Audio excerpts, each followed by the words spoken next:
Number two, to create a screen character that worked for a modern motion picture audience.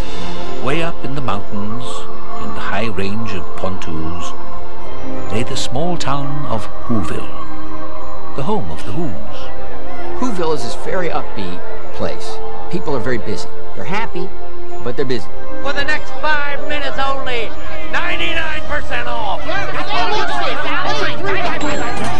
Yes, every Who down in Whoville liked Christmas a lot, but the Grinch, who lived just north of Whoville, did not. He's an outcast.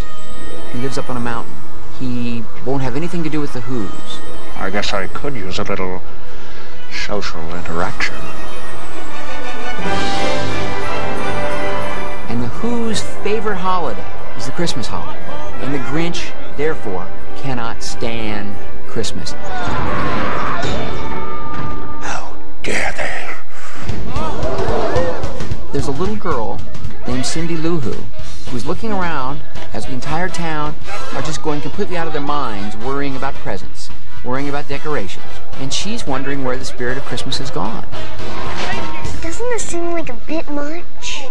This is what Christmas is all about.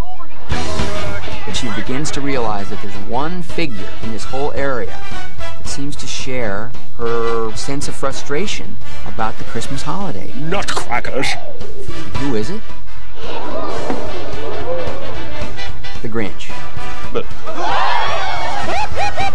So Cindy Lou hatches a plan to bring the Grinch down to Whoville, while the Grinch devises a plan of his own to steal the Who's entire Christmas, from the presents to the Christmas feast. Something I just cannot stand in the least. Oh no. I'm speaking in rhyme! I always saw Jim Carrey. Always. Almost lost my cool there. Oh, it's a perfect person to play the part. Yes!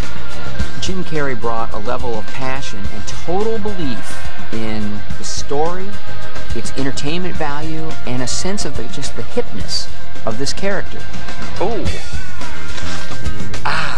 He didn't need any convincing. No, yes, no, yes. No, yes. Jim is brilliantly funny. His performance is amazing. Oh. He puts such a high standard on himself that I guess he even exceeded that. The next step would be the physical transformation of Jim Carrey into the Grinch. Taxi! It's because I'm green, isn't it? It was clear that Jim Carrey's costume would have to be something special. With this coat and this hat, I'll look just like Saint Nick. And that his makeup could only be the work of the world's foremost expert, 5-time Academy Award winner Rick Baker. I'd always hoped that sometime in my life I would be able to do a big fantasy like this, and I'm so happy. Makeup that Jim Carrey wore took months to develop. Come on while I'm young! To become the Grinch, Jim Carrey would combine his unique brand of physical comedy with the physical transformation that would take place every day in Rick Baker's makeup chair. If it's going to work on anybody, it would work on Jim because he's so good at contorting his face. He does this great Grinch face here, does a weird smile and stuff, you know. Jim's got, a rubber face to begin with.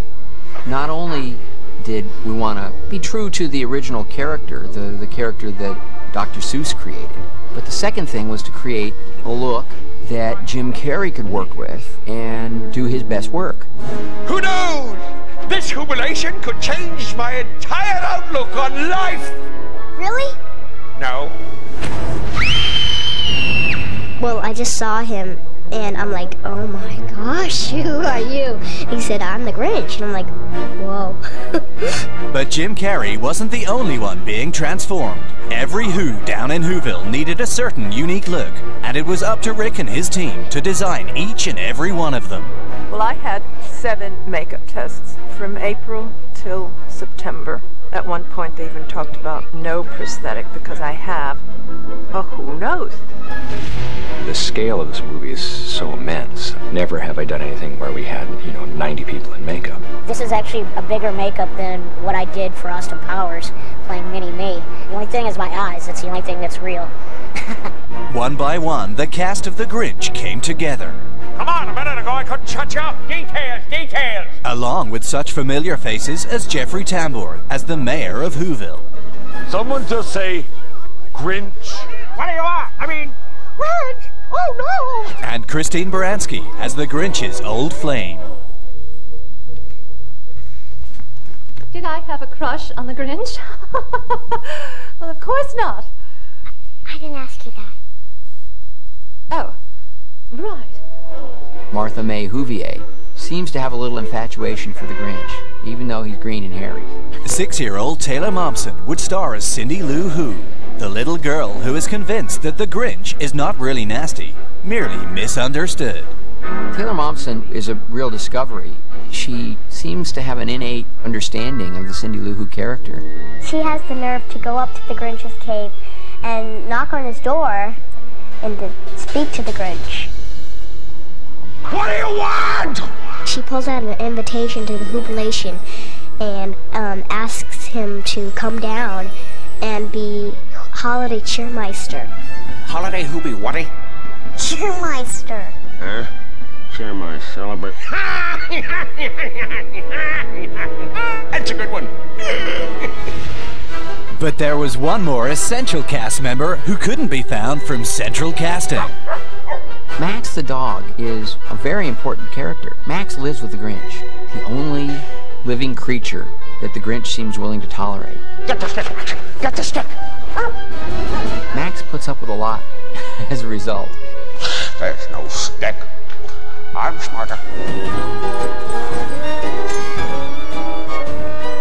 I asked for 3/4, not 5/8. Stay focused. Max was actually rescued from a pound about 4 or 5 months before the filming. Her real name's Kelly. I spend a lot of time with her. She's fun. Max doesn't have a single line of dialogue, but his role will be one of the toughest to rehearse. We do a lot of wire work. We made harnesses that fit over their head, across her back, that you can reach down and grab the dog like you see in the cartoon. It shows on film. Oh, Max. Because a dog loves him. I love you. The dog literally loves him.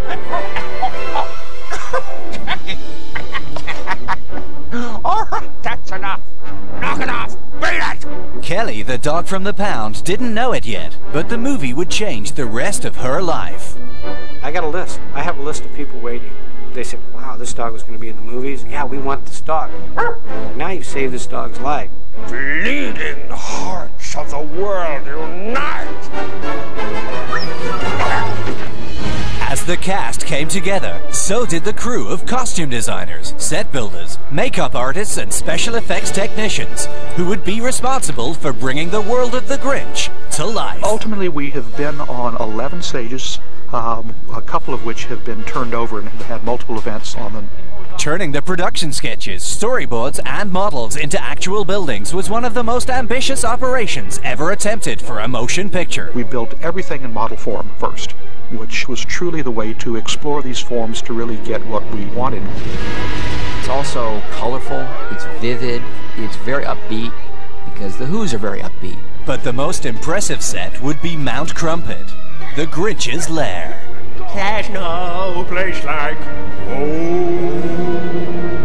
Inside his cave, the Grinch has created a remarkable world using junk and cast-off pieces of equipment from Whoville. Ugh, what is that stench? It's fantastic. He's fashioned really an amazing place to live. I mean, it's sort of every boy's dream. The construction of the sets would take thousands of man-hours, but the results were there for all to see. You walk on the set and it's like a world has totally been created. And these vast sets would have to be filled with thousands of props. I never worked on a show with this much manufacturing. Everything has to be made. Forks, knives, toilet paper, everything. But what would I wear? Hundreds of costumes would also be required for the Who's of Whoville. I've never worn clothes as dazzling as this character because they're like couture clothes in extreme. It's not a dress, it's a kilt. Sicko.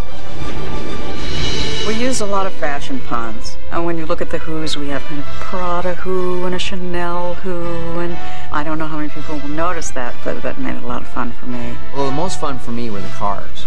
They really drive, and they're fun to tool around the back lot of Universal. Great! One day I drove by Steven Spielberg's office because I knew he'd be jealous. And he was. Finally, after almost a year of pre-production, preparation, and construction, the filmmakers were ready to start shooting. The fun and the hard work